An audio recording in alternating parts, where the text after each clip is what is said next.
حضرت امیر معاویہ کے قاصد کی گفتگو سے یہ صاف واضح ہو گیا تھا کہ حضرت امیر معاویہ حضرت علی کی بیعت پر کسی صورت تیار نہیں ہے۔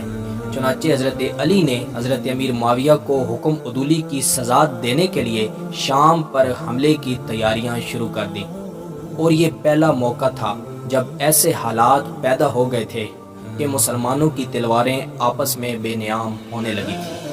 صحابہ کرام میں سے کچھ نے اس کی مخالفت کی اور کچھ اس معاملے میں غیر جانبدار رہے۔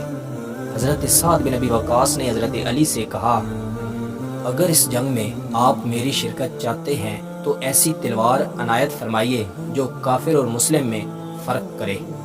حضرت عبداللہ بن عمر نے فرمایا، آپ ایسی چیز میں شرکت کے لیے مجھے مجبور نہ کیجیے جس کے حق و باطل ہونے کا میں فیصلہ نہ کر سکا۔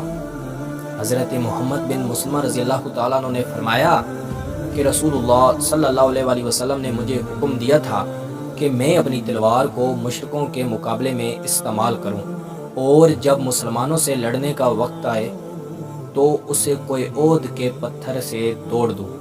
چنانچہ کل میں نے اسے توڑ دیا۔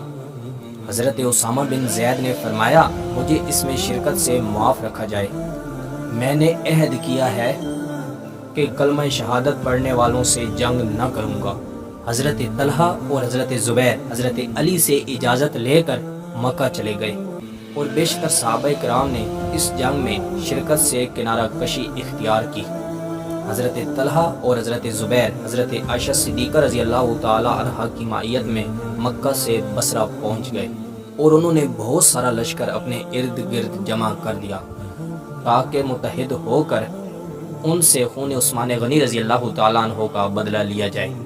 اس خبر نے جناب علی المرتضیٰ رضی اللہ تعالیٰ عنہ کو سخت پریشانی میں مبتلا کر دیا، کیونکہ وہ حضرت امیر معاویہ کا تو کامیابی سے مقابلہ کر سکتے تھے، لیکن طلحہ، زبیر اور حضرت امی عائشہ صدیقہ رضی اللہ تعالیٰ عنہ کی مخالفت نے ان کی مشکلات میں مزید اضافہ کر دیا۔ چنانچہ آپ نے شام پر فوج کشی کا ارادہ ملتوی کر کے بصرہ کا رخ کیا۔ میں امید کرتا ہوں کہ آپ کو یہ ویڈیو پسند آئی ہوگی۔ مزید ایسی ویڈیو دیکھنے کے لیے ہمارے چینل کا وزٹ کریں، دوستوں کے ساتھ شیئر کریں، کومنٹس میں اپنی رائے کا اظہار ضرور دیں۔ ملتے ہیں اگلی ویڈیو میں۔ اللہ حافظ۔